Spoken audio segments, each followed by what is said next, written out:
ጎቤው ማርሴል ፓኞል ልቦለድ ትርጉም ጌታነህ አንተነህ።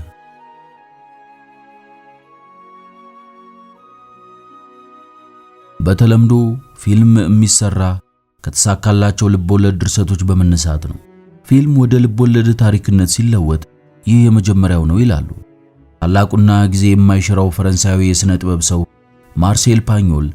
አዲስ ሐሳብ አፍላቂም ነበር።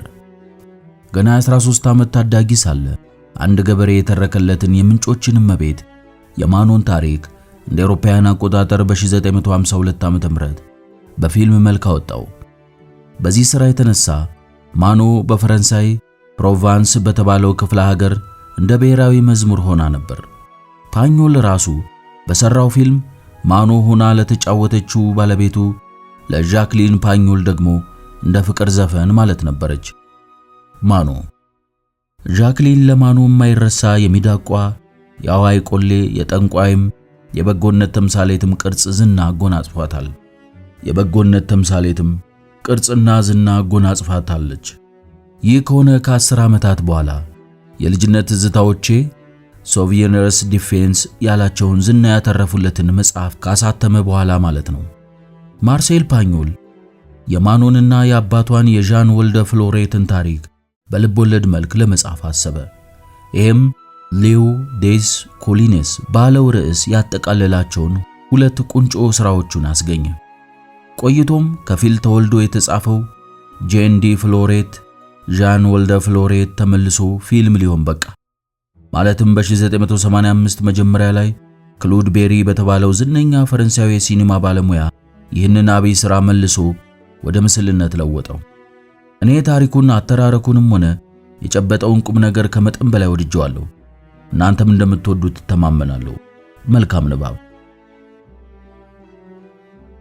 አንደኛ መጽሐፍ ዣን ወልደ ፍሎሬት በፈረንሳይ ደቡብ ክፍለ ሀገር ኦባኝ እየተባለ ከሚጠራው መንደር 8 ኪሎ ሜትር ያህል ርቆ የሚገኝ ባስቲድ የሚባል አንድ ትንሽ መንደር አለ። ወደ 150 የሚጠጉ ነዋሪዎች አሉት። መንደሩ ኢትዋል እየተባለ በሚጠራ ተራራ ላይ የተመሰረተ ነው። ከኦባኝ ወደዚህ መንደር የሚወስድ ከሩቅ ሲመለከቱት ቀጥ ያለ አቀበት የሚመስል ኮረኮንች መንገድ አለ። ይህ መንገድ ጋራዎቹን አልፎ መንደሩ ዘንድ ሲደርስ እየጠበበ ይሄድና ቀጭን የጋማ ከብት መንገድ ይሆናል። ከዚሁም በመነሳት ሽቅብ ወደ ተራራው ጫፍ የሚወጡ ጥቃቅን መንገዶች ይታያሉ። በመንደሩ ውስጥ 5-6 መንደሮች ቢኖሩ ነው። እነሱም ለፀሐዩ ሲባል ጠበብ ብለው ለነፋሱ ሲባል ደግሞ ጠመዝማዛ ሆነው የተቀየሱ ናቸው። በመንገዶቹ ዳርና ዳር በአጥር መልክ የተሰሩ ከ50 የማይበልጡ ግንቦች አሉ። ግንቦቹ በድሮ ጊዜ ነጭ የነበሩ ቢሆንም የአሁኑ ሁኔታቸው ግን ነጭ ናቸው ብሎ ለመናገር አያስደፍርም። ከአካባቢው ጎላ ብሎ የሚታይ ረዘም ያለ ደልዳላ ስፍራም አለ።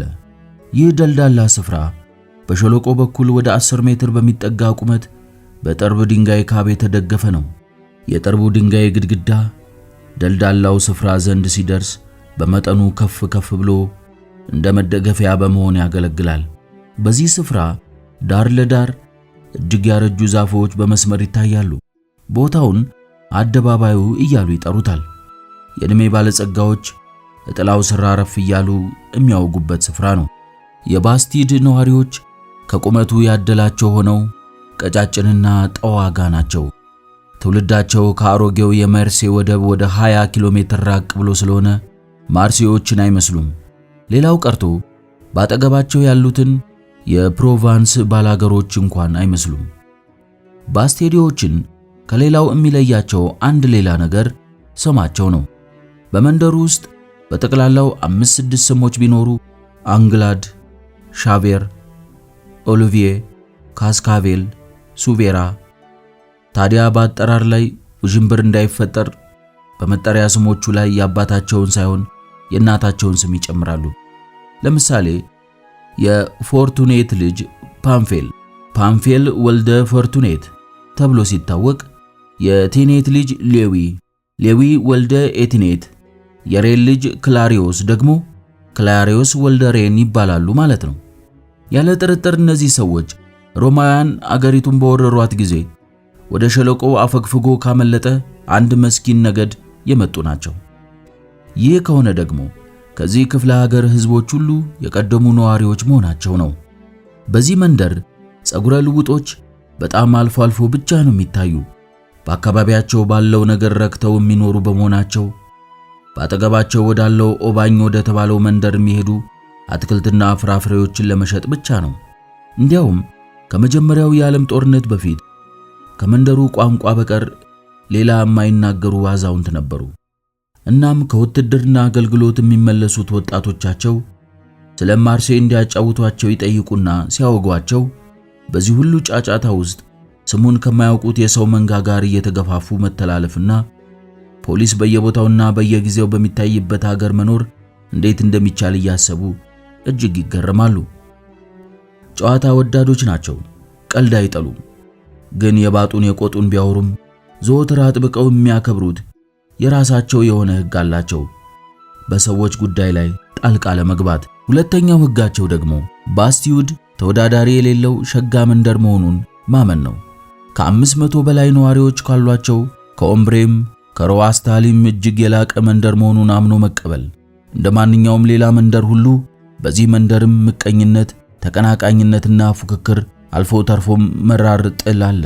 መንስኤው የውርስ ጣጣ ወይንም የድንበር ግጭት ሊሆን ይችላል። ቢሆንም ከውጪ ጥቃት ሲመጣ ለምሳሌ አንድ አዳኝ እዚህ መንደር መጥቼ ወጥመድ ልጣል ቢል ወይንም አንድ ሰው እዚህ መንደር ገብቼ እንጨት ሰብራለሁ ቢል ድፍን ባስቲድ እንደ አንድ ሰው ሆነው አምባጓሮ ለማንሳትም ሆነ በአዳፍኔ በሐሰት ምስክር ለማጥቃት ወይንም ለመከላከል ዝግጁ ናቸው።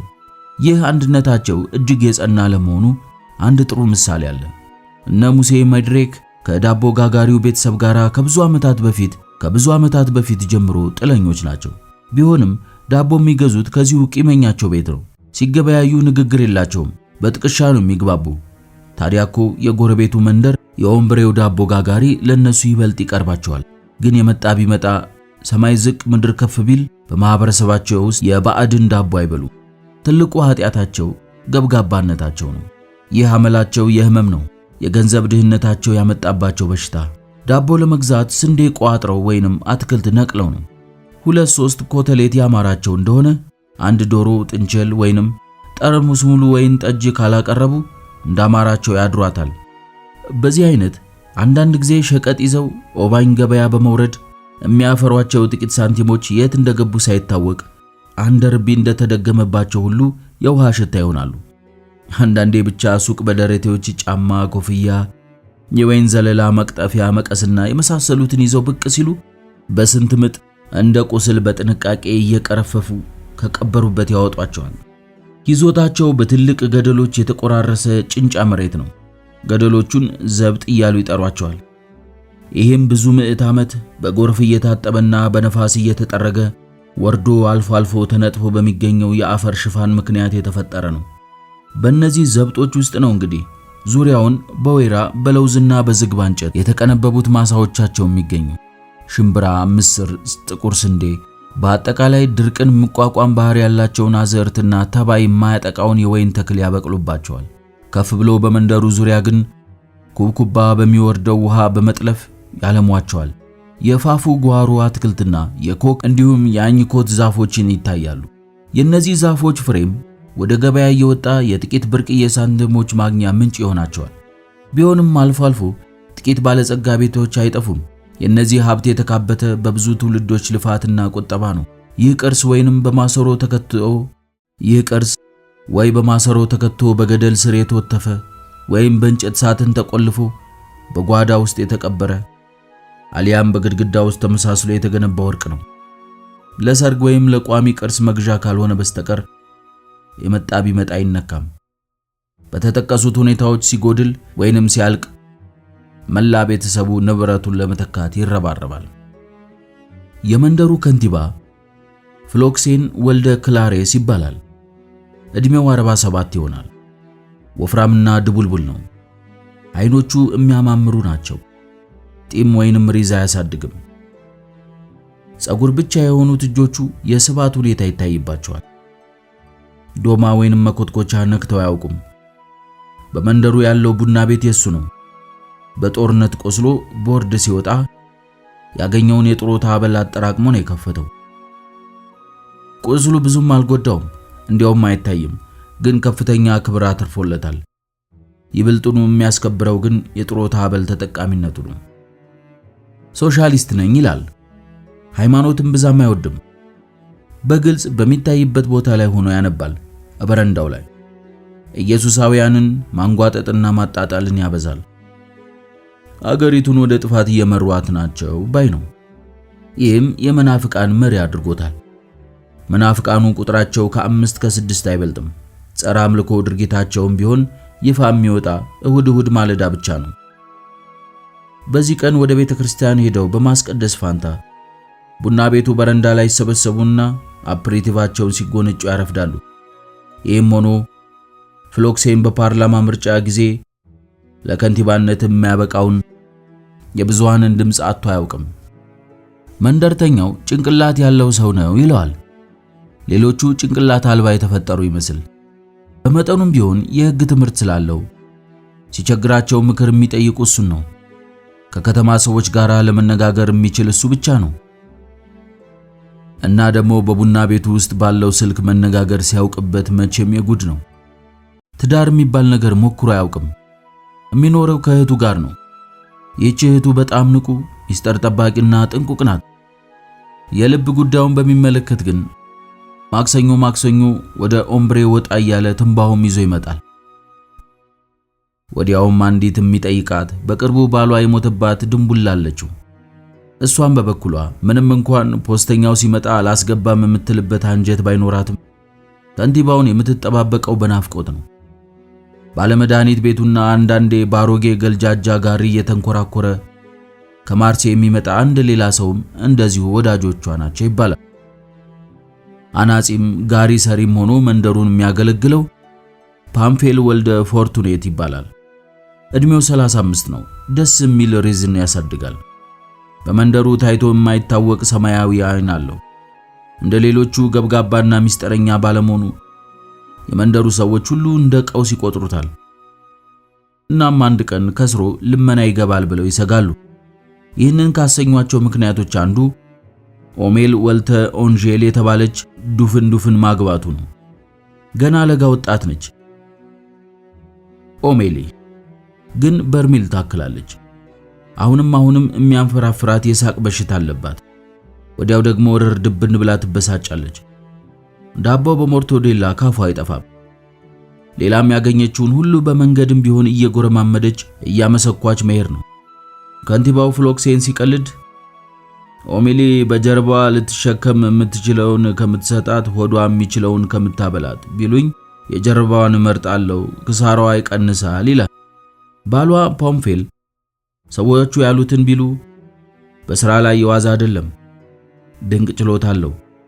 የበሰበሱ ሳጥኖችን ያድሳል ወይም አዲስ ይሰራል። ጋሪዎችን ይጠግናል። ለከብት መመገቢያ ግንድ እየፈለፈለ ያበጃል። መሰላል፣ መደርደሪያ፣ ቁም ሳጥን ይሰራል። ወፍራምና ግርድፍ ጠረጴዛ ይጠርባል። ይህንን ስራልኝ የሚለው ሰው ሲያጣ ደግሞ የሬሳ ሳጥን ያበጃል። ለመንደሩ ሰዎች በውቅ ለክቶ ይሰራላቸዋል። ሰው በየቀኑ እንደ ቅጠል በሚረግፍበት በማርሴይ ከተማ ደግሞ አንድ የሬሳ ሳጥን ነጋዴ አለ። ለሱ በ3 የተለያየ መጠን እየሰራ ይሸጠዋል። በዚህ ሁሉ ላይ እሁድ ከእንጨት ቤቱ ፊት ለፊት ባለው አደባባይ ላይ ወንበር ዘርግቶ ጸጉር ሲያስተካክል ይውላል። ዳቦ ጋጋሪው የ30 ዓመት ወፍራም ጎረምሳ ነው። ጥርስና ከናፍሩ የደስደስ አለው። ምጭልስ ባለው ጥቁር ጸጉሩ ላይ ሁልጊዜ ዱቄት አይታጣም። ሳቂታ ልጅ ነው። ከመንደሩ ሴት የማይከጅላት የለችም፣ የራሱ ሚስት ሳትቀር። ይህቺ የሱ ሚስት የ20 ዓመት ድንቡሼ ናት። ስትወደው መቼም አይጣል ነው። ማርሴል ሻቤር ይባላል። ግን ሰው ሁሉ ዳቦ ጋጋሪው እያለ ስለሚጠራው እውነተኛ ስሙ ተረስቷል። አንዣ ወልደ ናታሊ ቀጫጫና ቀውላላ ሆኖ ፊቱ ምንጊዜም የማይፈታ ኮፍያው ተንጋዶ ጆሮ ላይ ነው የሚጥለው። ትንሽ ቀብዘዝ ይላል እና ማንቆርቱ ሊውጣው የሞከረ የሚያቅተው ይመስል ወደ ላይና ወደ ታች ይመልሳል። ጉዛምና የምንጭ ኃላፊ ነው። ማለትም ውሃው የሚመጣበት 2 ኪሎ ሜትር የቧንቧው ጠባቂ ነው። በየጓሮ አትክልት ቦታው ውሃ የሚያሰራጭባቸውን ቦዮች በመዝጋትና በመክፈት የውሃውን ስርጭት የሚቆጣጠረው እሱ ነው። እሱንም አይወድ የለም። በተለይ ግን ወንዶች ይወዱታል። ይህም ቆንጆ ሚስት ስላለችውና እሷም የተጠየቀችውን ሁሉ ከአንድ ጊዜ በላይ እምቢ ስለማትል ነው። በትህትና ከተጠየቀች ነው ታዲያ። ስለዚህ ጉዳይ ግን ማንም ሰው አንድም ቃል ተንፍሶ አያውቅም። ሌላው ፌርናን ካብሪዳን ነው። የቅጽል ስሙ ራሱ ማሰሮ ቂጡ ቋጠሮ ነው። በልጅነቱ የወጣለት ስም ቢሆንም እስካሁን ተስማምቶት ይገኛል። በእርግጥም ቂጡ ከማነሱ የተነሳ ሱሪው እንደ መጋረጃ ከወገቡ ጀምሮ ቁጢጥ ብሎ ይወድቃል። ጭንቅላቱ ግን ትልቅ ሆኖ አይኖቹ ፈጣጣና ንቁ ናቸው። የሁለት ልጆች አባት ነው። ድሃ ነው። ጠቅላላ ንብረቱ አንዲት ደሳሳ ጎጆና ትንሽ ኩሬ ያለችበት የበሬ ግንባር የምታክል ማሳ ብቻ ናቸው። ግን በዚህ ማሳው ላይ ቡጢ የሚያካክል በጣም ጣፋጭ ሽምብራ ያመርትበታል። ኦባኝ ገበያ ሲያቀርበው ግሩም ድንቅ ይባልለታል። እናም ሰው ሁሉ የኦምብሬ ነዋሪዎች ሳይቀሩ የሽምብራው ባላባት እያለ ነበር የሚጠራው። ትልቅ ባላባትነት ነው ባይባልም ለሱ አእምሮ በቅቶታል። ቀጥቃጩ ካዝሚር በክንዶቹ ጥንቻዎችንና ይህንን ክንዱን በሸፈነው ጸጉሩ የሚኮራ ሰው ነው። እሱ የጓሮ አትክልት የለውም። ቢሆንም አልፎ አልፎ መቆፋፈሩ አልቀረም። ሰው ሲሞት መቃብር የሚቆፍር እሱ ነውና በዚህ አገልግሎቱ መንደርተኛ ሁሉ ይወደዋል። ሌላው ሽማግሌው ኦንግላድ ነው። ማጭድ አንገቱ ኦንግላድ፣ አፍንጫው እንደ በቀቀን መንቆር ቆልማማ ነው። ጢሙ ረዝሞ ከንፈሩን አልብሶታል። የመንደሩ ጠቢብ እሱ ነው። የእግዚአብሔር ሰው መሆኑን ሁሉም ያውቅለታል። ለጧቱ ኪዳን እንደወልደው ወይም እሱ ነው። ኪዳኑን አድርሶ ሲያበቃ ከመንታ ልጆቹ ጋር ወደ ማሳው ይወርዳል። ልጆቹ ኢዮስያስና ዮናስ ሁለቱም ተብታባ ናቸው። ከሁሉም ግን በጣም ገናናውና ዋናው የመንደሩ ትልቅ ሰው ሴዛር ሱቤራ ይባላል። ስለሱ ወደፊት በሰፊው እናወጋለን። ከነዚህ ገንታ መንደርተኞች ሌላ እሁድ ብቅ የሚሉ አንዳንድ ገበሬዎች አሉ። እነዚህ ከታች ከሸለቆዎቹ ውስጥ አልፎ አልፎ በቡድንና በነጠላ ተነጣጥበው ከሚገኙት ባድማዎች የሚመጡ ናቸው። ለጧቱ ቅዳሴ የክህነት ልብሳቸውን ለብሰው ተለጫጭተው ይደርሳሉ። ሴቶቻቸው ባለአበባ ሻሽ ያስራሉ። ቁጥር መልካቸው ሸጋ ነው። ግን ግንባራቸው ያለ ዕድሜያቸው ተጨማዶ እጆቻቸው ቆርፍደው ይታያሉ። ልጃገረዶቻቸው አበባ አንዳንዴም ፍራፍሬ የተሸጎጠበት ባርኔጣን ይደፋሉ። ማጣት ባያርመጠምጣቸው እንዴት ባማሩ! ሴዛር ሱቤራ እድሜው ወደ 60 ዓመት የተጠጋ ነው። ድርቅ ብሎ ቀጥ ያለ ጸጉሩ ወደ ቢጫ ያደላ ገብሳማ ሆነዋል። አልፎ አልፎም ወደ ቡናማነት የወሰዳቸው አንዳንድ ጸጉሮች ተጋድመው ይታያሉ። ከአፍንጫው ቀዳዳ እንደ ሸረሪት እግር ተስበው ወጥተው ከግራጫው ጢሙ ጋር የሚቆላለፉ ጸጉሮች አሉት። ሪህ ጎትቶ ባስረዘማቸው የፊት ጥርሶቹ መሃል በሚወጣው አየር ምክንያት ንግግሩ የፉጨት ድምጽ የተቀላቀለበት ነው። ሰውነቱ ደንዳና ነው፣ ግን ቀኝ እግሩን ክፉኛ የምታሰቃየው ኃይለኛ ቁርጥማት አለችበት። እናም ሲሄድ ከዘራ ይይዛል። ሲሰራም ወይም ተንበርክኮ አለዚያም በብርጩማ ላይ ተቀምጦ ነው። ሲዛርም እንደ ከንቲባው እንደ ፊሎክሴን ሁሉ የጦር ጀብድ ሰርቷል። ያውም የሱ ትንሽ ቀደም ይላል። በቤተሰቡ ውስጥ በተነሳ ከባድ ብጥብጥ ምናልባትም እንደሚባለው በፍቅር ሳቢያ በደረሰበት ሰቀቀን ምክንያት ወደ ውትድርናው ዓለም ገብቶ አፍሪካ ውስጥ በጦርነት ተሳትፏል። 2 ጊዜ ቆስሎ በ1882 ዓመተ ምህረት ቦርድ ወጣና ከጥሮታ በልና እሁድ በኮቱ ላይ ያንጠለጠለ ከሚጀንንባት የጀግንነት ሜዳሊያው ጋር ወደ ቤቱ ተመለሰ። በወጣትነቱ ውብ እንደነበረ ያስታውቃል። ጥቁር ሆነው ኩል የመሰሉት አይኖቹ የመንደሩን ብቻ ሳይሆን የሌላ መንደር ልጃገረዶችንም ጭምር ልብ ያነሆለሉ ነበሩ። ታዲያ አሁን ፓፔ ሆኗል መጠሪያው። በመሰረቱ ፓፔ ማለት አያት ማለት ነው። ሲዛር ግን ይህንን መጠሪያ ያገኘው የልጅ ልጅ አይቶ አልነበረም። እንዲያውም ሚስት አግብቶ አያውቅም። ቢሆንም በቤተሰቡ ውስጥ በሕይወት ካሉት ሁሉ በእድሜ የሚበልጥ እሱ ስለሆነና የቤተሰቡ መሪ አድራጊ ፈጣሪ በመሆኑ ለሹመትና ለአክብሮት ያህል የተሰጠው ስም ነው። ከመንደሩ ሁሉ ከፍተኛና ነፋሻ በሆነው ቦታ ላይ በሚገኘው በጥንታዊ የአያት ቅድመ አያቶቹ የሱቤራዎች ቤት ውስጥ ይኖራል። ቤቱ ወደ ጎኑ ረዘም ያለ ጎጆ ነው። ወደ ኮረብታዎቹ በሚወስደው ጎዳናና በቤቱ መካከል በድንጋይ ካብ ላይ የተኮፈሰ ሰገነት ቢጤ አለ። ከዚህ ሰገነት እስከ ቤቱ ድረስ ባለው መንገድ ዳርና ዳር ተክል ስላለው ሰገነቱ ወይም መናፈሻው እየተባለ ይጠራል። የቤቱ መስኮት መዝጊያዎች በቤተሰቡ የቆየ ልማድ መሰረት በየዓመቱ ውሃ ሰማያዊ ቀለም ይቀባሉ። ከዚህ በተጨማሪ የሱቤራዎች ከበርቴነት የሚገለጽበት ሌላው ጉዳይ እነሱ እንደሌላው ሕዝብ ምግባቸውን ወጥ ቤታቸው አለመብላታቸው ነው። ለምግብ መብያ ልዩ እልፍኝ አላቸው። እልፍኙ የከተሜዎች አይነት ትንሽ የጢስ መውጫ አለችው። ስራዋን በሚገባ ታከናውናለች ለማለት ባያስደፍርም እንኳን መስራቷ ግን ሐቅ ነው። ፓፔው በዚህ ቤት ውስጥ ብቻውን ነው የሚኖረው። ደንቆሮም ዲዳም የሆነች እልህኛ ሰራተኛ አለችው። ትዕዛዝ ሲሰጣት መስራት ካልፈለገች ያልገባት መስላት አድርቀዋለች። ራሷ የመሰላትን ነው የምትሰራው። ባልትናዋ ወደር የለውም። በጉልበት ሥራ ላይም ደከመኝን አታውቅም። ፓፔውም ችሎ ያስቀመጣት በዚሁ ምክንያት ነው። በተለይ ደግሞ መንደር ሄዳ አሉባልታ ትነዛለች ወይም ጆሮዋን ለጥፋ ሚስጥር ትሰማለች የምትባል መሆኗ ትልቁ ዋጋዋ ነው። በኮረብታዎቹ ላይና በመንደሩ ዙሪያ ካለው መሬት ሱቤራዎች ሰፊ ይዞታ አላቸው። ግን በዚህ ጋንታ ቤተሰብ ላይ ከባድ ማት ወርዶበት ስለነበር አብዛኛው መሬት አይታረስም። ከፓፔው 4 ወንድሞች መካከል 2ቱ በመጀመሪያው የዓለም ጦርነት ሞተዋል። 2ቱ ደግሞ ተራ በተራ ራሳቸውን አጠፉ።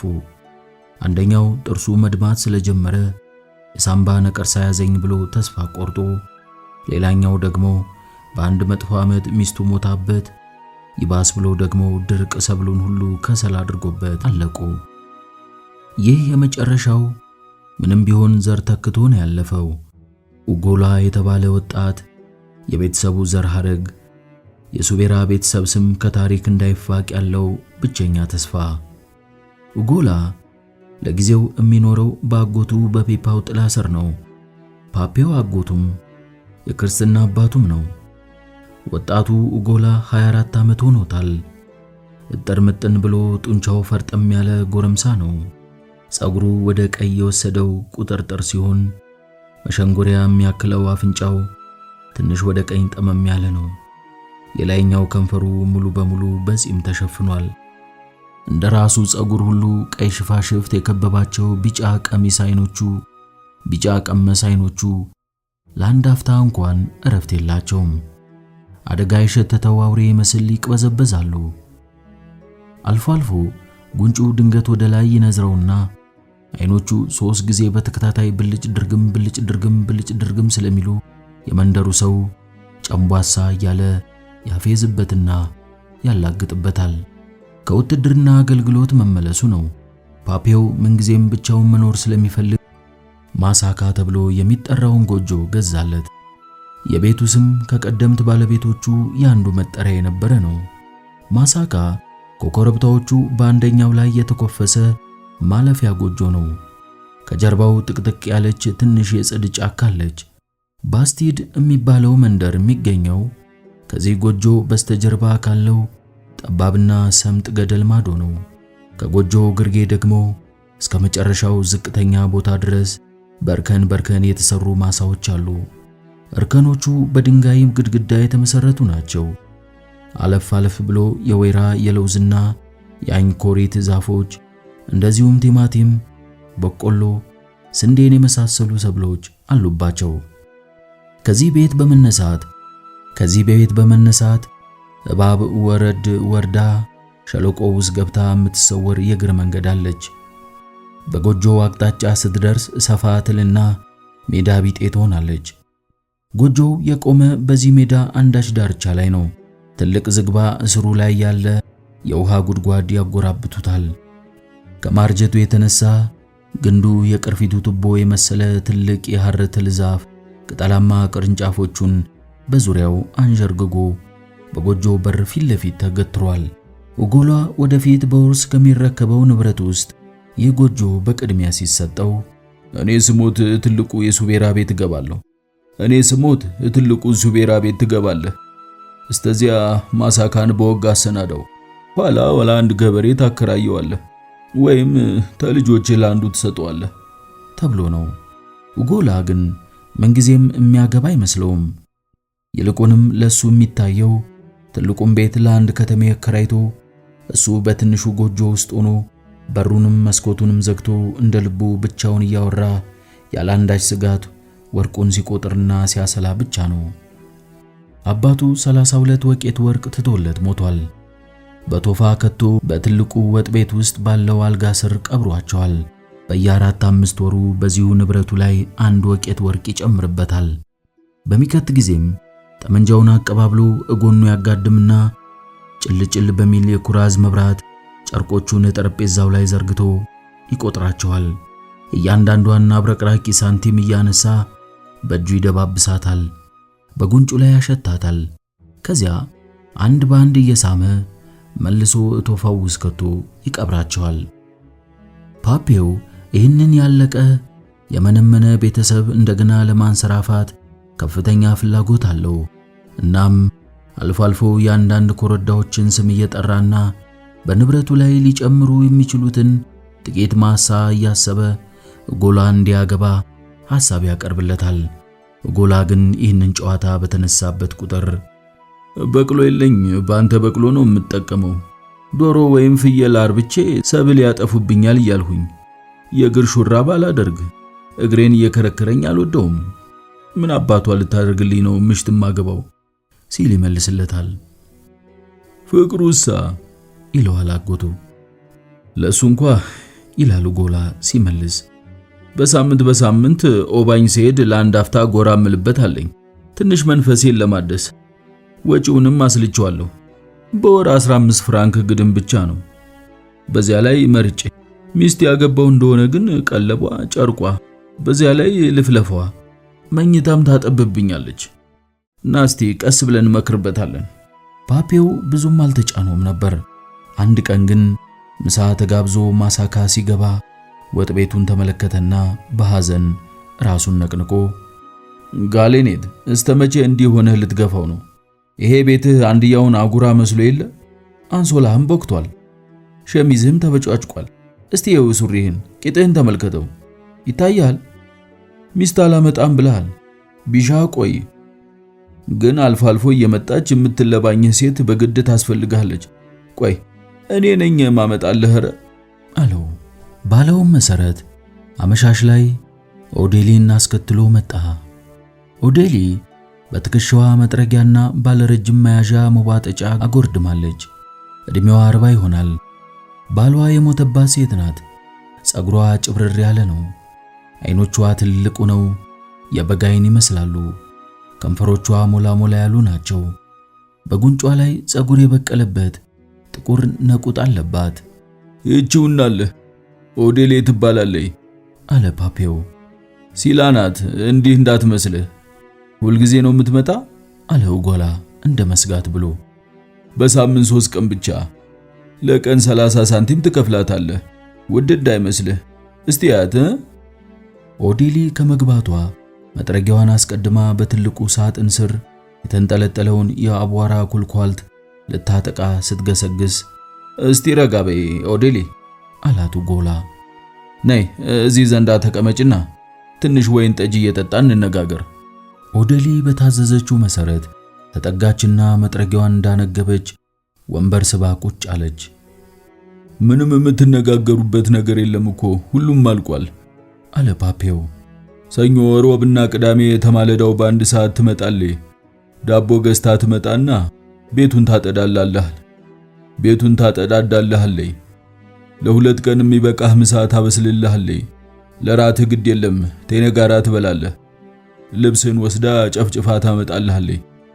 የተቀዳደደውንም ትጠቃቅምልሃለች። በ12 ሰዓት ወደ ቤቷ ትሄዳለች። ቅዳሜ እዚህ ብታድር አይሻልም አለ ኡጎላ። ምን ልሰራ አለች ኦዴሊ። ልታስተዳድሪኝ ነው? አንቺ ጋለሞታ ነሽ፣ እኔ ደግሞ ገና አላገብቼም። ምን የሚጎዳን ነገር አለ?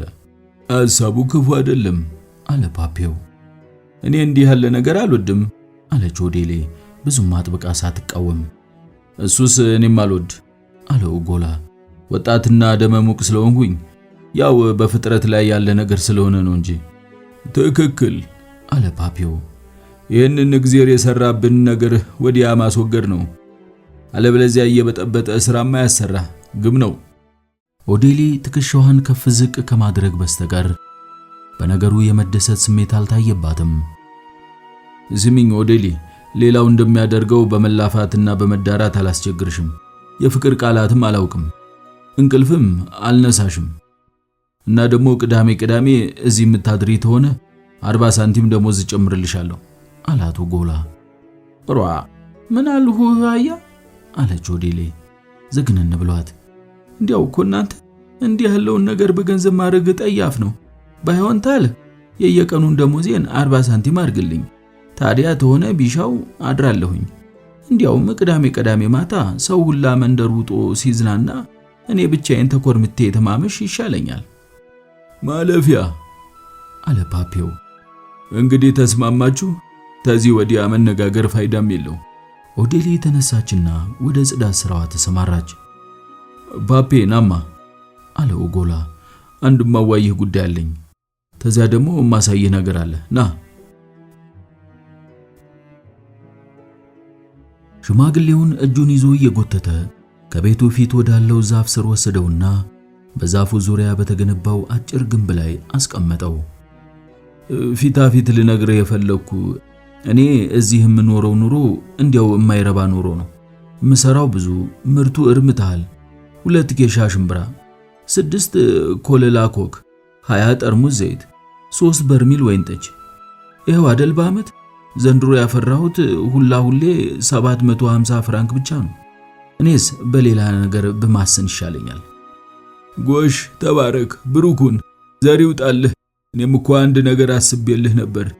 የሚሆነውን ሁላ አንድ ባንድ አንሰላስየዋለሁኝ። አሰናድቻ አስቀምጬልሃለሁ። ጎላ እንደመደንገጥ አለ። ምንድነው ያሰብህልኝ?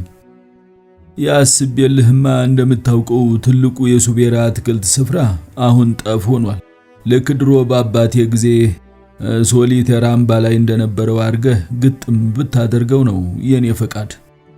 200 ዝግባ፣ 200 ሾላ፣ 200 ሸ፣ 200 ኮክ፣ 200 ወይራ በ20 ሪጋ 10 ሜትር አራርቀህ 1000 ዛፍ ግጥም ብታደርገው፣ ዛፎች ስር ደግሞ ያረጋ አትክልት ብትቸመችምበት ግድግዳ መስሎ ነው ቁጭ የሚል።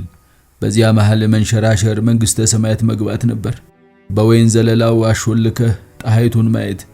ይህንን ብታረግ ጋሌኔት ሐውልት አቆምህ ማለት ነው። እንደ ቤተ መቅደስ ግርማ ሞገስ ያለው እጡብ ድንቅ ስራ። ተዚያ ወዲያ ጉዛም የተባለ ሁላ እዚያ ውሽጥ ሳያማትብ አይገባም ነበር። ጎላ ፈራ፣ ጨነቀው። እና ይህንን ሁሉ ብቻዬን ሆኖልኝ እሰራው ብለህ ነው አለው። እንደኔ 5 ሰው ሆኖ አንድ ማቲ ገንዘብ ይዞ 5 ዓመት ቢሰራም አይጨርስ። አሁን ብዙ ገንዘብ ይላል። እኔም ሳሰላው አነስ ቢል 50,000 ፍራንክ የሚጨርስ ይመስሉኛል። ሆኖም ተስራው ታላቅነት ጋር ሲመዘን ገንዘቡ ያስቆረጭም።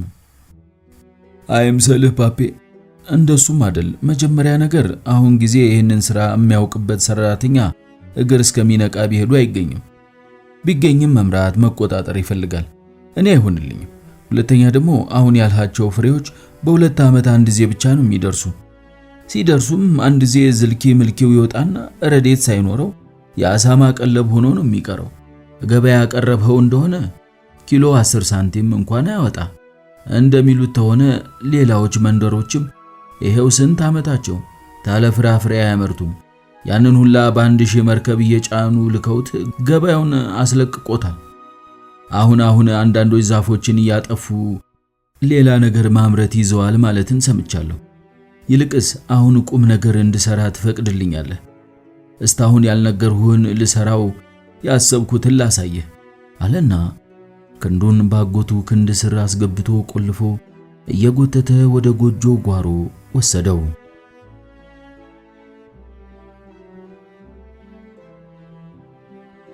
ኡጎላ ኢንቴቤ በውትድርና አገልግሎት ላይ በነበረበት ጊዜ አቶሊዮ ቶርናቧ የሚባል ደገኛ ጓደኛ አፍርቶ ነበር።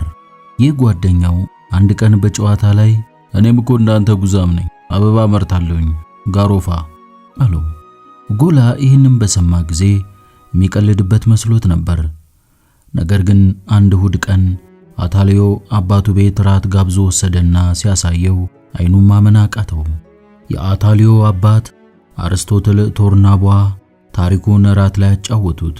የዛሬ 30 ዓመት ወደዚህ ሰፈር ሲመጡ አንድ ደረቅ ዳቦና 2-3 ራስ ሽንኩርት ባኩፋዳቸው ይዘው ጫማቸው እንዳያልቅባቸው በትከሻቸው አንጠልጥለውት እንደመጡ አወጉት። ዛሬ ባለሰፊ እርሻ ሆነዋል። ቤቶቻቸው ጽድት ብለው የከተማ ቤት ይመስላሉ። ሰማያዊ መጋረጃ በመስኮቶቹ ተንጠልጥሎባቸዋል። መዝጊያው ቫርኒሽ የተቀባ ነው። በምግብ ቤቱ ውስጥ በግሩም ጥበብ የተሰራ ብፌ አለ። መቀመጫቸው ፕላስቲክ ገመድ የሆነ ወንበሮችም አሏቸው። ባለቤታቸው ማዳም አርስቶትል ባለዳንቴል ኮሌታና እጅጌ ቀሚስን ነው የሚለብሱት። የወርቅ ሐብል አጥልቀዋል። የሚያብረቀርቅ የጆሮ ጉትቻ አንጠልጥለዋል። ሰራተኛቸው ሳትቀር እንደመቤት የተዋበች ናት። አታሊዮ 2 ብስክሌት፣ 1 የአደን ጠመንጃ፣ ጀልባ ሳይቀር አለው። ያን ዕለት ለራት 1 ሙሉ የበግ ታላቅ ቀረበ። የወይን ጠጁ ነገር ማይነሳ። ይህ ሁሉ ታዲያ አበባ ተመርቶ የተገኘ እዠት ነው። ኡጎላ ሁልጊዜ በ11 ሰዓት ነፃ ሲሆን ወደ ጓደኛው ቤት እየሄደ በአበባው ማሳ ውስጥ አብሮ በመስራት ሙያውን ተማረ። ውትድርና አገልግሎቱን ጨርሶ ወደ ቤቱ ሲመለስም ወደ 30 የሚሆኑ ችግኞችን ይዞ መጣና ፓፔው ሳያየው ማሳካ ጓሮ በከፍተኛ ጥንቃቄ ተከላቸው። ከዚያም ዙሪያውን የተክል አጥር ሰራላቸው፣ ነፋስ እንዳያጠፋበት። በተለይም ደግሞ ምኑ ይታወቃል አንድ መንገዱን የሳተ አዳኝ በዚያ ሲደናበር ቢያገኛቸውና መንደሩ ሄዶ ወሬውን ቢያናፍሰውስ? ስለዚህ የተክል አጥር ዙሪያውን ሰርቶ ደበቃቸው። ማታ ማታ ደግሞ አሮጌ ብርድ ልብሶችን ሰብስቦ አግዳሚ እንጨት በላያቸው ላይ ጥሎ ይሸፍናቸውና በብርድ ልብሱ ላይ ደረቅ ሳር ይነሰንስበታል። ሲነጋ ሌሊት ተነስቶ ከጉድጓዱ 10 ባልዲ ውሃ እያወጣ አንድ ባንድ በከፍተኛ ፍቅርና ስስት ያጠጣቸዋል።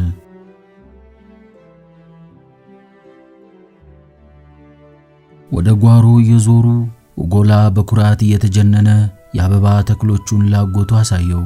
ፓፒዮ በከፍተኛ መደመም አንዴ እኒያን የሚያማምሩ አበቦች፣ አንዴ ኡጎላን፣ መልሶ ደግሞ አበቦቹን ጎንበስ ቀና እያለ ተመለከተና ወደ ወንድሙ ልጅ ዞር ብሎ አፈጠጠበት። በዚህ ነው ስትጫወት የምትውል አለው። ኡጎላ ስለ ጓደኛው ስለ አቶሊዮ ስለሚያምረው ቤታቸውና ስለ ጠቅላላ ታሪኩ በዝርዝር አወጋው። ፓፒዮም አዳምጦ ሲያበቃ እንደማጉረምረም ብሎ ትከሻውን ሰበቀና ያልኸውን በል የምትላቸውን ጉዛሞች በእንቅልፍ ልብ ይሆናል ያይታቸው አለው። ኡጎላ ግን ተስፋ ሳይቆርጥ 30 የሚሆኑ የፈኩ አበቦችን ቀጠፈና ባንድ አድርጎ አሰራቸው።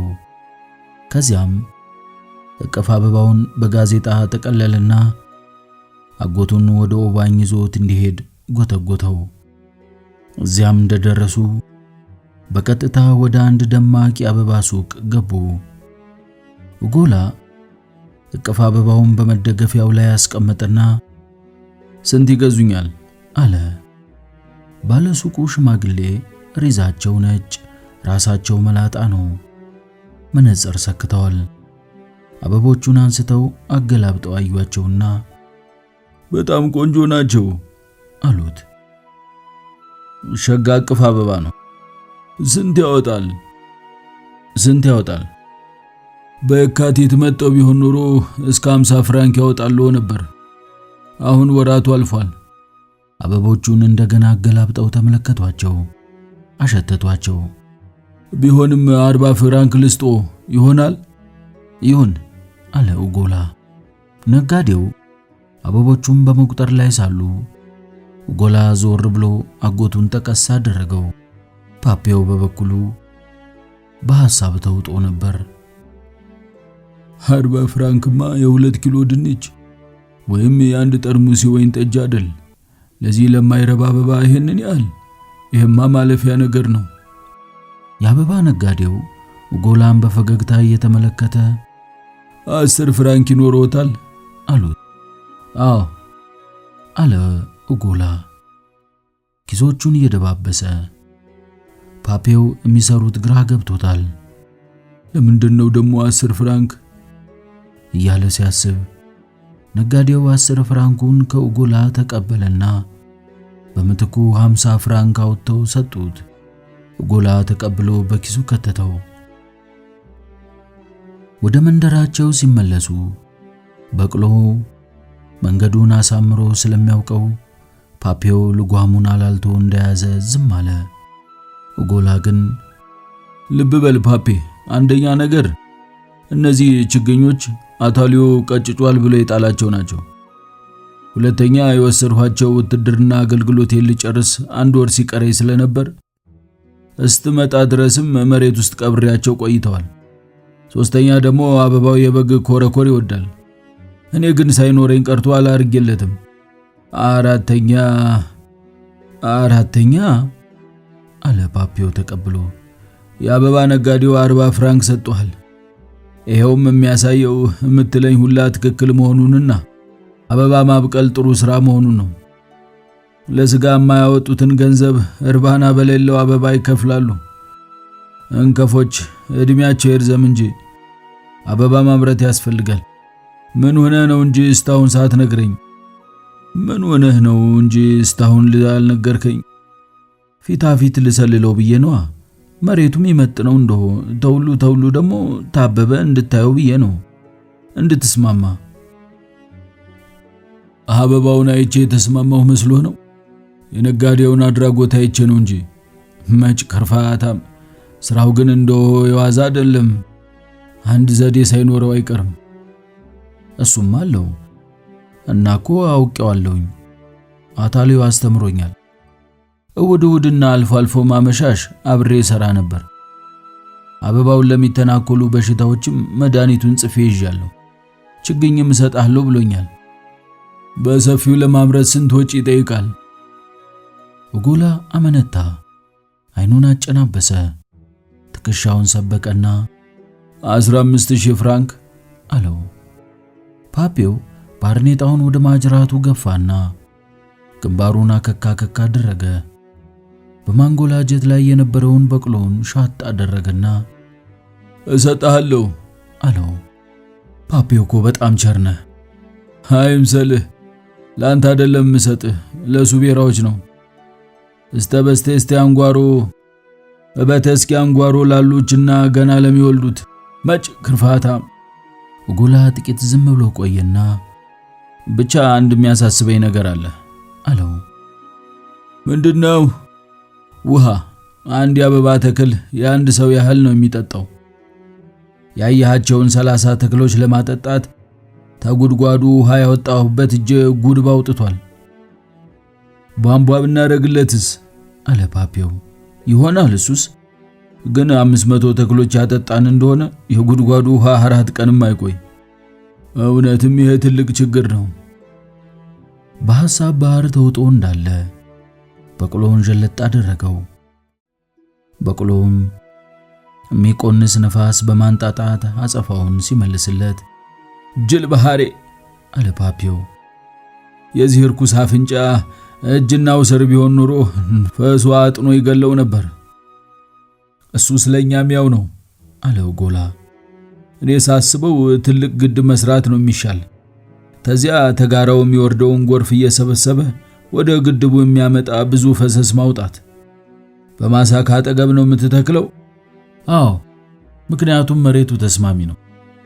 ነፋስም እንብዛም አያገኘው። ያው አንተም አይተዋል ውጤቱን። እንዲያማ አንድ ሐሳብ መጣለኝ። ለምን ታንተ ትንሽ ከፍ ብሎ ያለውን ያስተንፍስን ማሳና ምንጭ አንገዛውም? ያቺ ምንጭ እስካሁን አልደርቃም? አባቴ ሲያነሳት ሰምቻለሁ። እኔስ ደርቃለች ብዬ ነበር። ተሞላ ጎደል ተዳፍናለች። ሰውየው የሚያበቅለው ነገር የለ። ታለ ወይን ጠጅ አይጠጣ፣ ገላውን ውሃ አይነካው። ልጅ ሆኜ ትዝ ይለኛል። ጥሩ ሸጥ ነበረ። አባትየው ማለፊያ የጓሮ አትክልት ያጠጣት ነበር። ትንሽ ፈለስ ፈለስ ቢያሮጓት እኮ ማን ያውቃል? እና እሱ በጀ ብሎ ይሸጥልናል ብለህ ነው? ቤቱን እንኳን አይሸጠውም፣ ማሳውን ምንጭቱን ግን ምናልባት ይሸጥልን ይሆናል። እስካሁንም አልተጠቀመበት። ወደፊቱም ዞሮ ያየው። ወርቅ ታሳየነው።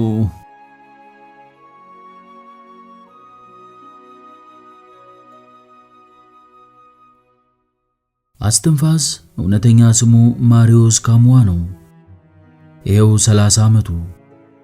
አስትንፋስ እያለ ነው መንደርተኛው የሚጠራው። ነገሩ ወዲህ ነው።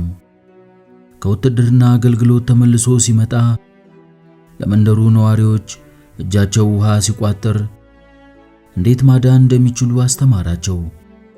ዘዴው ቀላል ነበር። በተራ መርፌና በብጣሽ ክር ብቻ በማስተንፈስ ማዳን ይቻላል።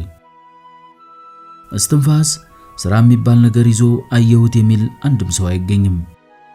እናም በሥራ ምክንያት ለሚመጣው ለዚህ በሽታ መድኃኒቱ ከሱ በመገኘቱ ያልተደነቀ የለም። እንዴት ሊማረው እንደቻለ ሲያስረዳ በካምፕ ውስጥ ሌት ተቀን መርገጥ ስለነበረባቸው ከዚያ ለማምለጥ ሲል ከቁምጣ ሱሪው ላይ አንድ ቁልፍ ይበጥስና በጫማው ውስጥ ተረከዙ አካባቢ ይከታል። ጥቂት እንደረገጠ ተረከዙ ውሃ ይቋጥራል። ማታውን አንድ የጤና መኮንን በዚሁ በመርፌና በክር አስተንፍሶ በአንድ አድኖ ለማግስቱ እርግጫ ያዘጋጀዋል።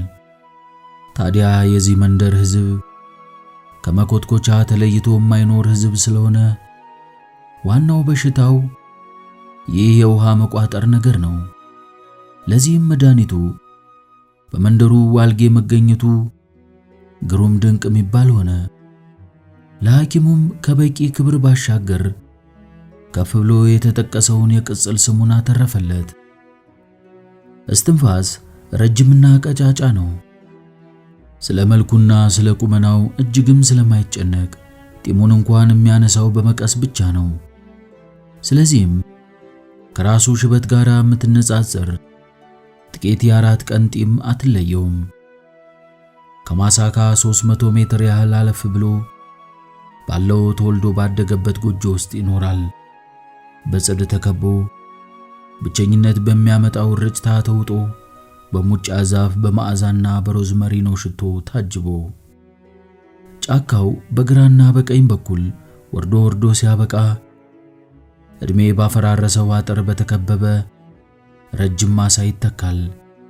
ምናልባት ቀደም ሲል በዚህ ማሳ ላይ የበቀሉ ተክሎችን ከጥንቾሎቹ የሌሊት ወረራ ለማዳን የተሰራ አጥር ሳይሆን አይቀርም። አሁን ግን ሽቦው ዝጎ ብጥስጥስ ወጥቷል። የተሸከሙት ቋሚ እንጨቶች ራሳቸው ከማርጀታቸው የተነሳ ከሰል መስለዋል። ግማሹ ወደ ውስጥ ተንጋደው እግራቸውን አፈር የበላው መሆኑን ያጋልጣሉ። ሰፋፊ ክፍተቶች ያሉት ይህ አጥር የቁጥቋጦዎቹን መስፋፋት ለመግታት ባለመቻሉ ማሳውን አሜኬላ ክትክታና ኮሸሽላ ውጦታል። በዚህ ዳዋ መሃል ወደ 30 የሚጠጉ ያረጁ ወይራዎች ወጣ ወጣ ብለው ይታያሉ። በቅርንጫፎቻቸው መካከል የደረቁ እንጨቶች ተሰግስገውባቸዋል። ከግንዳቸው ላይም የበቀሉት ቅርንጫፎች ምን ያህል እንክብካቤ እንደጎደላቸው ይመሰክራሉ። ከዚህ ዳሪ ማሳ ዳርቻ ላይ ሁለቱ የጽድ ረድፎች ይጋጠማሉ። ልክ መጋጠሚያቸው ላይ አንድ በጣም ያረጀ ደሳሳ ጎጆ አለ። በኮረብታው መሃል ለመሃል የሚያልፈው የበቅሎ መንገድ በጎጆ አጠገብ ይሄዳል። ከዚህ መንገድ ተነጥሎ ወደ ጎጆ የሚያስገባው ቀጭን የእግር መንገድ በጋሸበ የሮዝመኒ ዳዋ ተውጧል። ከጎጆው ፊት ለፊት ራቁቱን ቀርቶ አቧራማ የሆነ ሜዳ ይታያል። የሜዳው ዙሪያ በድንጋይ የተገነባ ነው። በግንቡ ላይ ጥቋቁር የእንጨት ቋሚዎች ተተክለዋል። በአንድ ጊዜ አጥር የነበሩ መሆናቸው ነው። በላያቸው ላይ አሁንም የደረቁና የተሰባበሩ ቅርንጫፎች ወዳድቀው ይታያሉ። ይህ አስትንፋስ እንደ እግዚአብሔር ብቻውን የሚኖርበት አሮጌ ባድማ የሮዝሜሪኖ ባድማ እየተባለ ይጠራል። እንዲህ እንደ ዛሬው መሬት ራቁቷን ሳትቀር ስካውቶችና ዓለመኛ ተሽከርካሪዎች ደኑን ሁሉ አቃጥለው ምድረ በዳ ሳያደርጉት በሜዲትራኒያን ባህር ዳርቻ ላይ ያሉት ጋራ ሸንተረሮችን ጥቅጥቅ ባለ ደን የተሸፈኑ ነበሩ። ከአንድ ከተማ እስከ ሌላው ድረስ ውስጥ ለውስጥ ፀሐይን ሳያዩ ይደርስ ነበር ይላሉ። ይህ ደን ቆቅን፣ ጅግራን፣ ጭሬን፣ ጥንቸልን ለመሳሰሉ ወፍረውና ማምረው መጥበሻ ለሚጠባበቁ ሲሳዮች ጥላ ከለላ ነበር። ወራቶች በተለወጡ ቁጥርም የአደንና የወጥመድ እንስሳቱ አይነታቸው እየበዛና ቁጥራቸውም እየጨመረ ይሄድ ነበር። በዚህ ሁኔታ እስትንፋስ ከመሬት ጋር መታገል፣ ከደመናና ከፀሐይ ጋር መቆጣጠር አስፈላጊነቱ አልታየው ብሎ ሙሉ በሙሉ ወደ አደኑና ወደ ወጥመዱ ሥራ ተሰማራ። አኩሪ አተር ከመዝራትና ወይራ ከመልቀም ይልቅ የአደን ውጤቱን በድብቅ ወደ ከተማ እያወጣ መሸጥ ይበልጥ ጠቅሞታል። ሌላው ቀርቶ የጓሮ አትክልት እንኳን አላለማም። ሰዎች ሲያፈይዙበት መቅመቆ ከቀይ ስር ለይቶ አያውቅም ይሉታል። አትክልት ሲያስፈልገው ከገበያ ይገዛል። ስጋ እንደ ጎመን ይቀረድዳል። ሰውየው በዚያ ኑሮው ሀብት አለን እያሉ ከሚኩራሩት ከኦባኝ ገብጋባዎች ሁሉ የበለጠ ደስተኛ ነበር። ግን አኗኗሩ በዚያ ሁኔታ አልቀጠለም። ፎቶግራፉ በሁለት ጋዜጦች እንዲወጣ ያደረገ፣ ፖሊሶችን ወደ ባስቲዮድ ያመላለሰና እስትንፋስንም እጅግ ዝነኛ ያደረገ አንድ አስደናቂ ነገር ተከሰተ። ከ6 ወራት በፊት አንድ ጸጉረ ልውጥ ዜጋ ከጋራው ባሻገር በሚገኘው ኦምብሬ በተባለው መንደር መጥቶ ይሰፍራል። ከየት እንደመጣ አይታወቅም። ከወደ ሰሜን ለመምጣቱ ግን ጥርጥር የለውም። አነጋገሩ ልክ እንደ ከተማ ዘፋኞች፣ ቋንቋው አስቂኝ ነው። በተለይ ደግሞ ምንም ቢሆን ከራሱ ላይ የሚያወርደው ጥቁር ባርኔጣ አለው። ፀሐይ የፈራ ዘለግ ያለ ሰው ነው። ክንዶቹ ወፍራምና እንደ ሞፈር የከበዱ ናቸው። ፊቱ ሰፊ ሆኖ ቲማቲም ይመስላል። ሰማያዊ ብሌን ያላቸው አይኖቹ በቀይ ቀመስ ሽፋሽፍት የተከበቡ ናቸው። ስሙ ራሱ ግራ ነው። ሲሜዮን ብሎ ስም።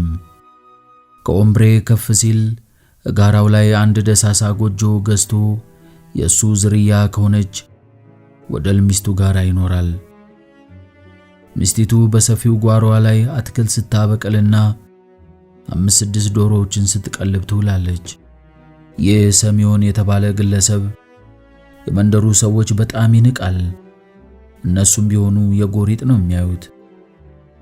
ጫካ ለጫካ ለመዘዋወር እንዲያመቸው በየዓመቱ የአደን ፈቃድ ያወጣል።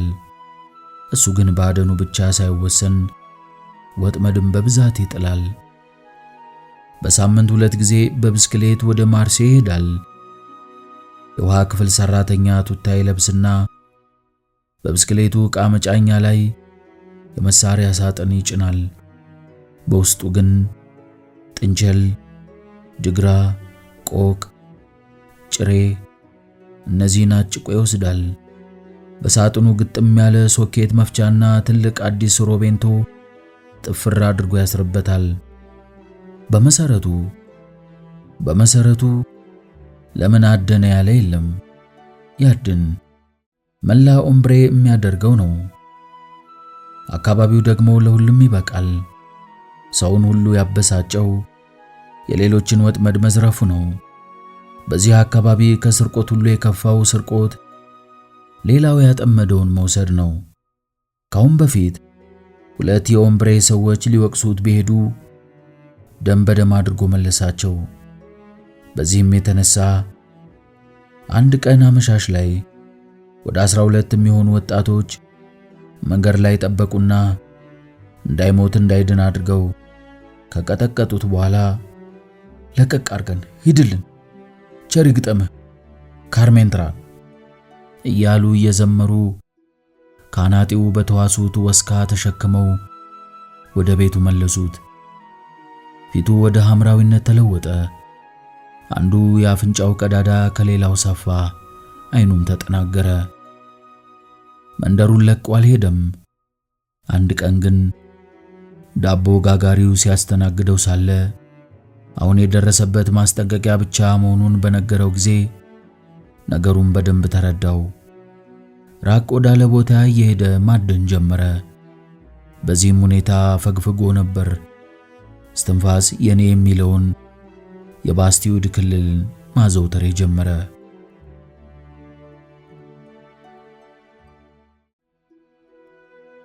እስትንፋስ የእሱን ቆቆችና ጥንቸሎች እየመጣ የሚያድን ሰው መኖሩን ለመገንዘብ ብዙ ጊዜ አልፈጀበትም። በባስቲዩድ ውስጥ በክልሉ ላይ መብት አለን ከሚሉት ሰዎች መካከል አገኘዋለሁ ብሎ በማሰብም ጥቂት ክትትል አደረገ። የጠበቀው አልሆነም።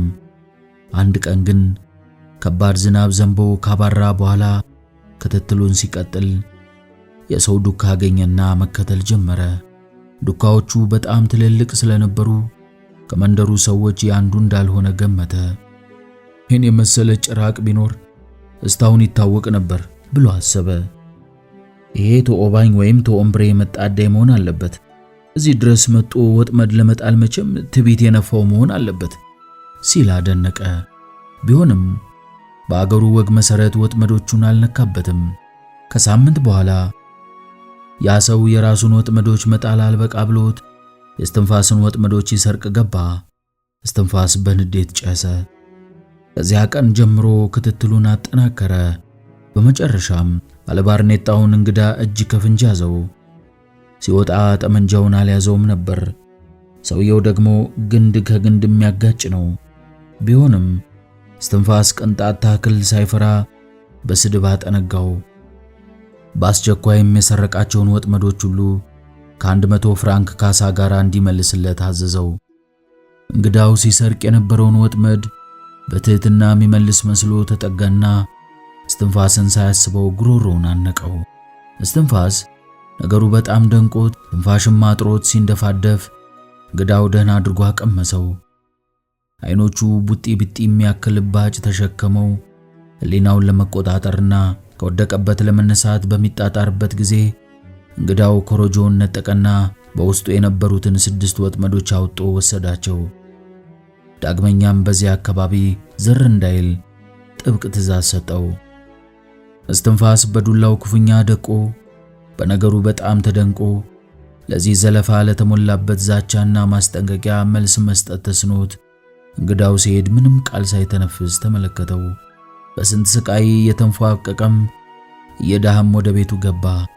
እዚያም ቁስሉን በቅጠል እያበሰና እያከመ በተቀጠቀጠው ጭንቅላቱ ደግሞ በቀሉን ያውጠነጠነ 2 ቀን ሙሉ ተቀመጠ።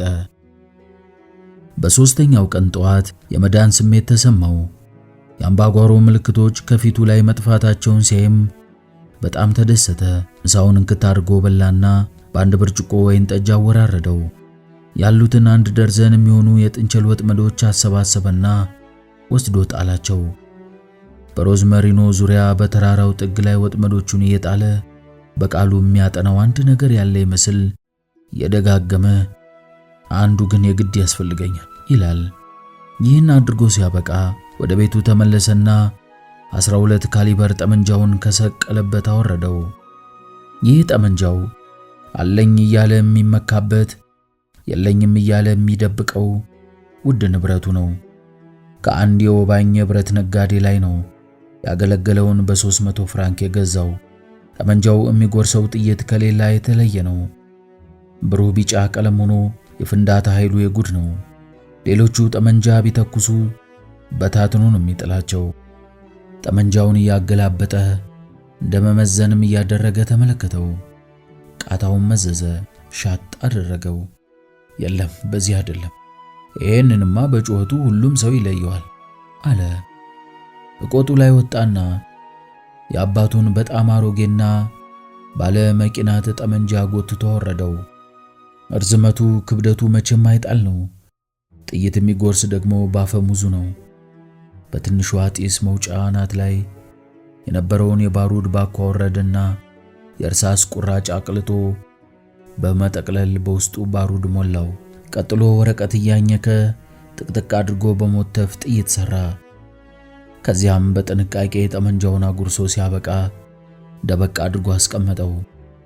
የአዲሱን ጠመንጃውን ማነጣጠሪያ አወለቀና በካርቶን ጠቅሎ አንድ ዛፍ ስር ጉድጓድ ላይ በመቆፈር ከቀበረው በኋላ ምናልባት ያልታሰበ አነፍናፊ እንዳያገኝበት በመጠቅለል በቅጠላማ አትክልት በደንብ ደበቀው።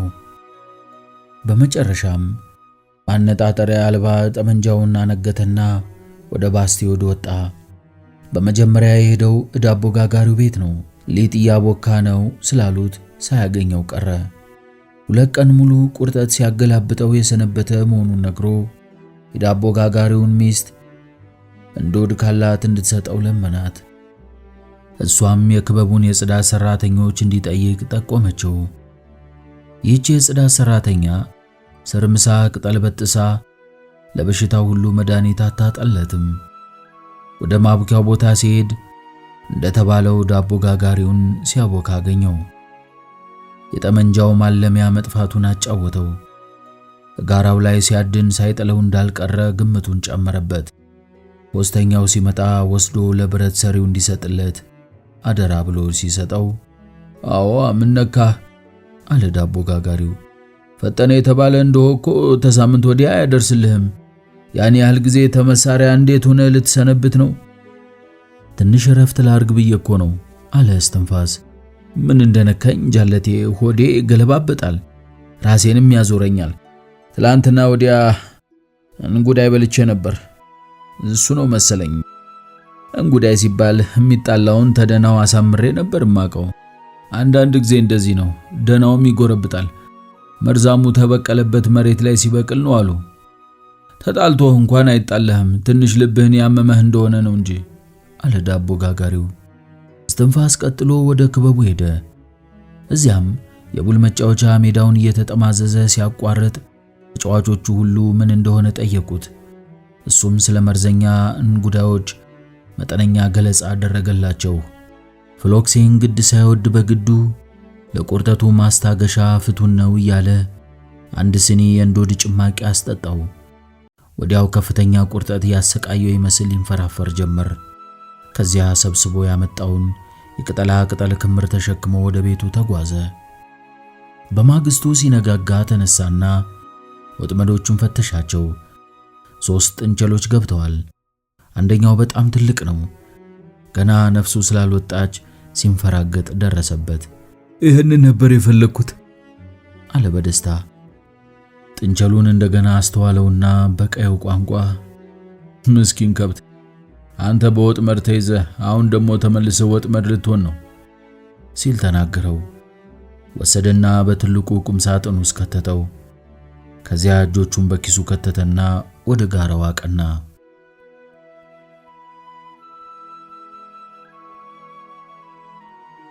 በኮረጆው ውስጥ ደረቅ ራሽንና አንድ ጠርሙስ ወይን ጠጅ ከተተ። ከዚያ በተረፈ አቅርቦ ማሳያ ሚላትን የባህር ኃይል መነጽር ያዘ። ካሁን ቀደም የሚጠቀምባት አደን የሚከለክሉት ወታደሮች ሲመጡ ከሩቅ ለማየትና ለመሸሽ ወይንም ለመደበቅ ነበር። ከቤቱ እስከ ኦምብሬ ድንበር ቁልቁለቱን ወርዶ ሶሊተር አምባ አናት ላይ ደረሰ። እዚያም በሁለት ቋጥኞች መካከል ተመቻችቶ ተቀመጠ። አካባቢው ሁሉ ቁልጭ ብሎ ይታየዋል። ፊቱን ያዞረው ወደ ኦምብሬ ነበር። ከሩቅ አንድ አዛውንት የወደቀ ግንድ ተሸክመው እየተንገዛገዙ ሲሄዱ ይታዩታል። ቀጥሎ አንድ ጋሪ ሲያልፍ ተመለከተ። ከዚያም 3 ጎረምሶች ትልቅ ጆንያ በህብረት ተሸክመው አለፉ።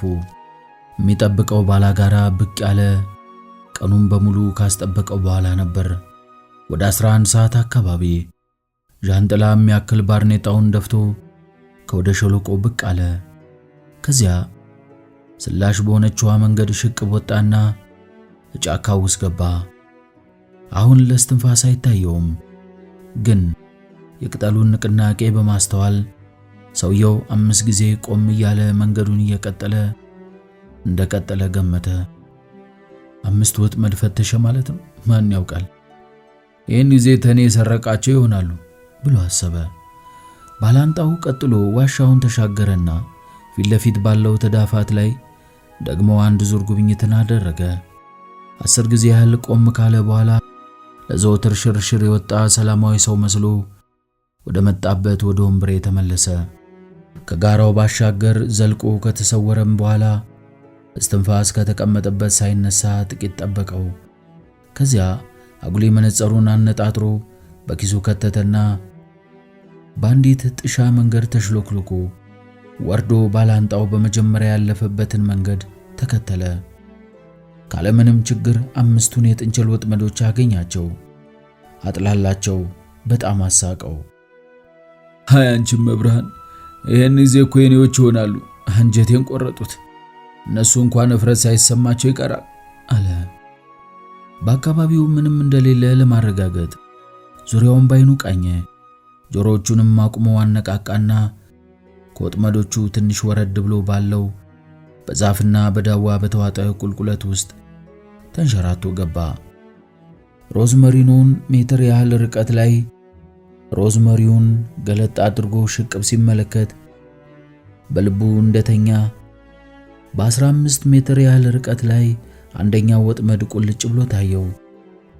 ከዚያ ወጣና ወጥመዱ ዘንድ ሆኖ ቁልቁል ሲመለከት ተደባብቆት የነበረው ቦታ ምንም ጥርጣሬ የማያስከትል መሆኑን በታላቅ እርካታ አስተዋለ።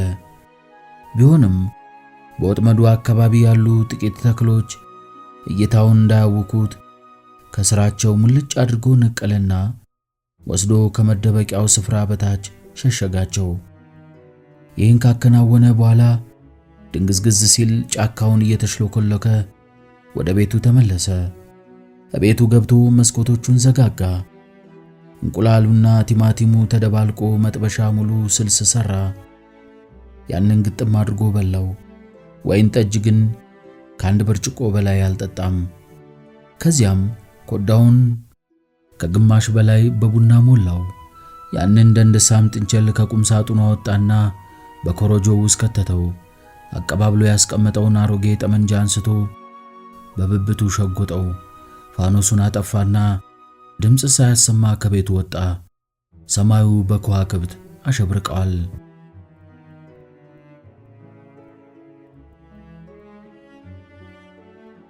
ጥንቸሉን ወሰደና በወጥመዱ ውስጥ አስገባው።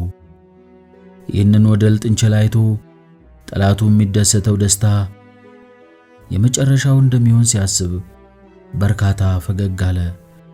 ቀጥሎ ምሽጉ ውስጥ ሳር ጎዘጎዘና በዚያ ላይ ገደም ብሎ ግሩም ድንቅ ሌሊት አሳለፈ።